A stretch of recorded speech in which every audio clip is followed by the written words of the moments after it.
এই সঙ্গে দুই নৌকায় পা দিলে যে বিপদ সেটির সম্মুখীন আমরা হয়েছি এখন।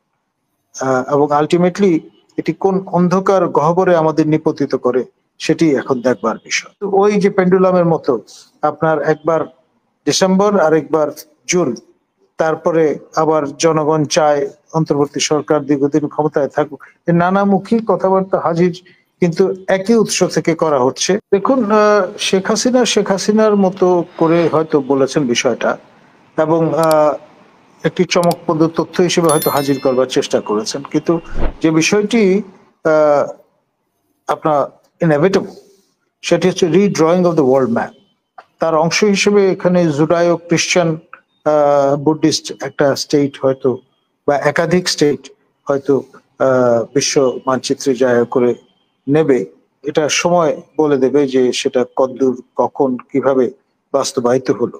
কিন্তু যে করিডোর প্রদানের সিদ্ধান্ত বা আলোচনা কিংবা আন্ডারস্ট্যান্ডিং উপনীত হয়েছে সরকার আমাদের মাননীয় নিরাপত্তা উপদেষ্টার ভাষ্য মতে, সেটি আপনার কোন খাদের কিনারায় দেশকে, জাতিকে নিয়ে দাঁড় করায় সেটি এখন দেখবার বিষয়।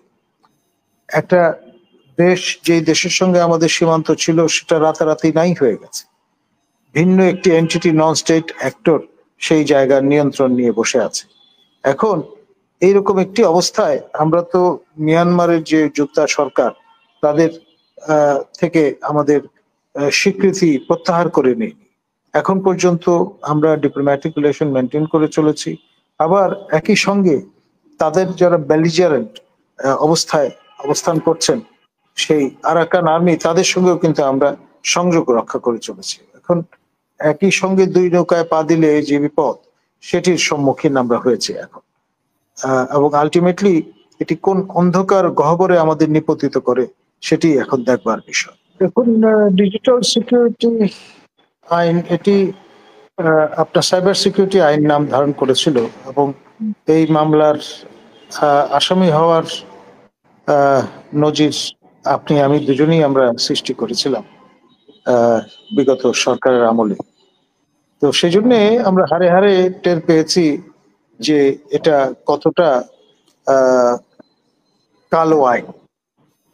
এখন আমাদের দাবি ছিল যে পরিপূর্ণভাবে এর বিলোপ সাধন করতে হবে। এখন আংশিক সংশোধন করে ইনস্ট্রুমেন্ট হিসেবে রেখে দেওয়াটা, এটা কতটা আপনার জনস্বার্থে ব্যবহৃত হবে সেটা নিয়ে একটা বড় প্রশ্নবোধক চিহ্ন হাজির করাই যায়।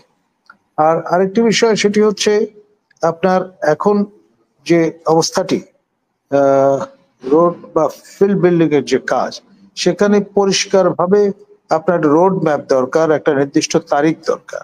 নির্বাচন যদি আয়োজন করতেই হয়, ত্রয়োদশ সংসদ নির্বাচন, সেখানে আপনার নির্বাচন কমিশন গঠন করলেন, তারপরে ভোটার তালিকা সংশোধনের কাজ করলেন, মানে আপনার এই আসন বিন্যাস যেটা বা ডিলিমিটেশনের কাজ আগালেন, সবই ভিন্ন ভিন্ন ভাবে করা হচ্ছে।